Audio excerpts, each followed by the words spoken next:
Et coucou tout le monde, j'espère que vous allez bien. Je vais vous faire une vidéo sur mes créations Fimo que je vous mettrai sur la chaîne Les Jolies Créations de Julie, entre parenthèses Kenza.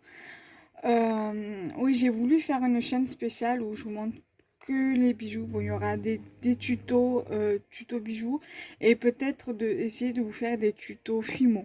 C'est pas gagné d'avance parce que j'ai jamais été à l'aise au niveau des créations, des tutos Fimo en vidéo. Le scrap ça va, mais la Fimo c'est un peu compliqué pour moi de faire des vidéos parce que voilà, je suis pas à l'aise en tuto. Alors, je vous montre celle qui est ratée et la création qui est ratée et l'autre création qui est à moitié ratée.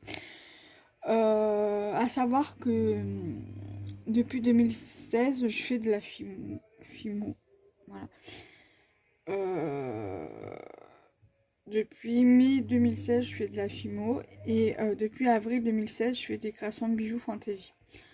Mais les bijoux fantasy, j'avais très vite abandonné pour m'adonner à la passion de la Fimo. Je suis toujours passionnée de la Fimo, mais beaucoup moins qu'avant. Bon, j'aime bien en faire en soi de temps en temps. Comme par exemple là, vous avez ça. Ça, c'est moi qui l'ai fait. C'est des boutons en Fimo, en fait, si vous voulez. Voilà. Il y a également ça. Ça, je l'ai fait récemment. Qu'est-ce que je pourrais vous montrer en Fimo? Je sais pas si j'ai des petits crayons Fimo là. En dehors de ça.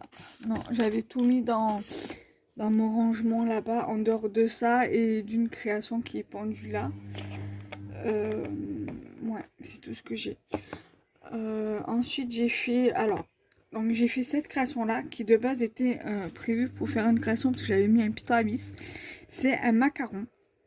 Voilà, j'avais voulu faire une ganache pour mettre à l'intérieur, comme vous pouvez le voir. Je vais mettre un peu plus de lumière. Voilà, j'avais voulu faire une ganache, mais le problème c'est que voilà, ça a un petit peu cramé. C'est pas grave, ça c'est parce qu'il fallait très certainement que je change mon... Je sais pas si ça a à voir ou pas, mais peut-être qu'il faut que je change mon papier de cuisson. Et donc du coup ça fait que c'est une petite création ratée, bien ratée, parce qu'elle s'est brûlée là, c'est un petit peu brûlé à la partie du bas, mais ça se voit pas trop. Et ici, voilà.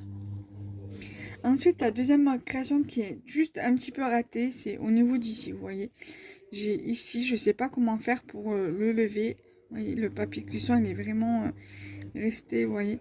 Il suffit que je gratte un peu pour que ça se lève, et encore. Et j'ai la queue de ma souris qui a brûlé.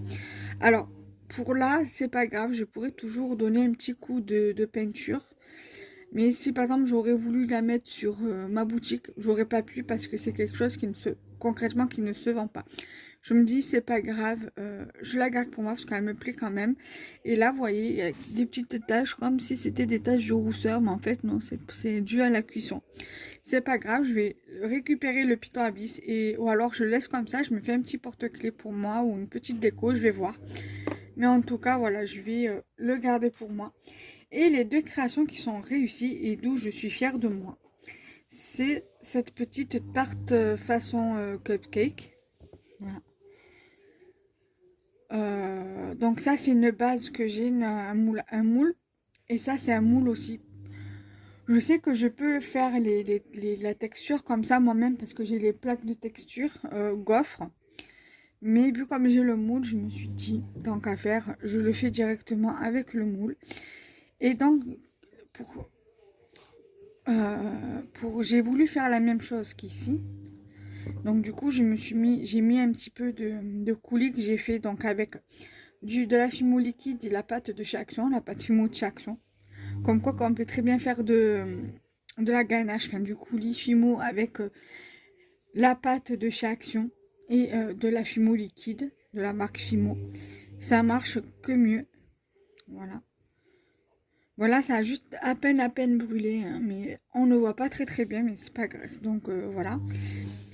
Comme quoi, même ici, vous voyez, ça se voit un petit peu, mais c'est pas grave. On va dire que ça a pris la couleur du... Donc je suis même pas sûre que ce soit que ça a brûlé. En fait, c'est parce que j'ai coloré ma couleur de Fimo avec, enfin la pâte polymère Jackson avec ça. C'est de l'ocre ocre d'or, je crois, ocre doré. Attendez. Gold ocre, donc voilà, donc c'est la couleur ocre d'or, voilà. J'avais acheté ça à Rouge et Play, je me suis dit pour brumer ma pâte à gâteau Fimo ou quoi.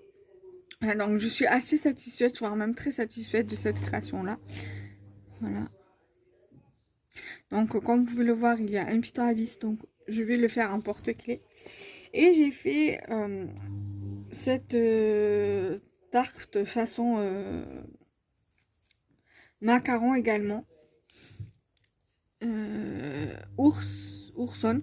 De base, elle avait une fleur au milieu. Mais du coup, par précaution... Bon, là, elles sont pas vernies, mais... voilà, après, j'essaierai... Quoique, je peux très bien les vernir avec vous. Donc là, on va faire... Là, je vous les ai montrées comme ça. Elles sont nature, là. Elles n'ont pas de vernissage. Voilà.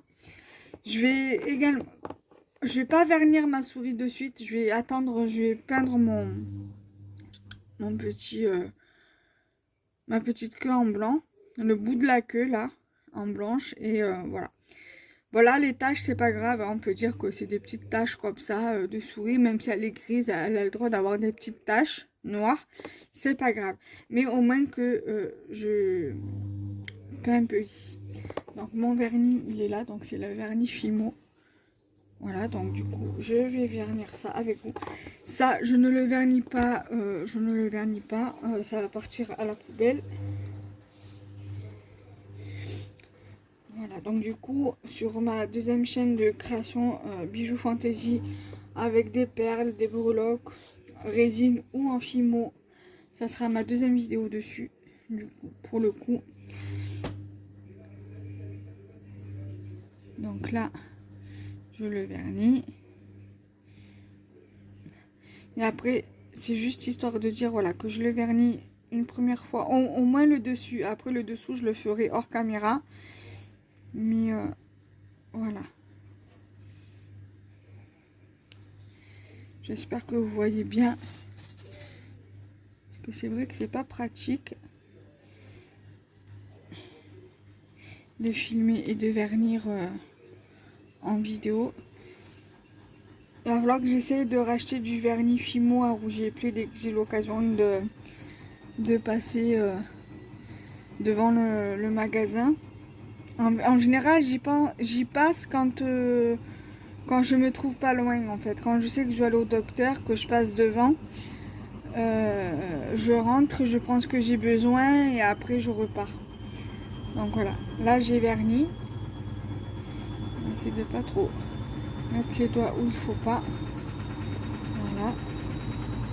Et là, je vais vernir ça aussi avec vous. Et après, je vernirai mieux une fois hors caméra. Et une fois que ça sera sec, le premier vernissage. Alors, je sais que le gros pot est plus économique. Mais vu comme c'est pas tout le temps que je fais de la Fimo, je préfère prendre le petit. Et au moins, je suis sûre que même si c'est... plus économique que le gros, eh ben ça, au moins le petit il me dure assez longtemps, parce qu'en fait je fais pas de nombreuses créations Fimo en fait, parce qu'en fait je m'en lasse assez vite quand même, donc du coup voilà, je m'en lasse quand même assez vite. Et puis il faut dire aussi qu'hier quand j'ai fait de la Fimo, j'ai pas pu fimoter tranquille, parce que voilà, j'ai un chat à la maison et il me réclame pas mal d'attention, parce que vu comme c'est le seul chat de la maison, le seul chat de ma famille, donc enfin ma famille, j'ai pas d'enfant en même temps, mais on va dire il remplace un peu voilà l'enfant que je n'ai pas pu avoir. Donc voilà, j'ai verni la base biscuit, la madeleine du dessus et le cœur. Voilà, Et bien évidemment, le coulis Fimo. Voilà. Voilà. Donc j'espère que cette vidéo donc vous aura quand même plu. Voilà. J'ai voulu vous montrer mes créations ratées en même temps que mes créations réussies, parce que sinon la vidéo allait être assez courte. Donc là du coup voilà. Et j'ai voulu aussi les vernir avec vous pour que ça puisse faire une bonne vidéo d'une bonne dizaine de minutes. Donc voilà, je vous laisse là et on se retrouve très prochainement. Bye bye.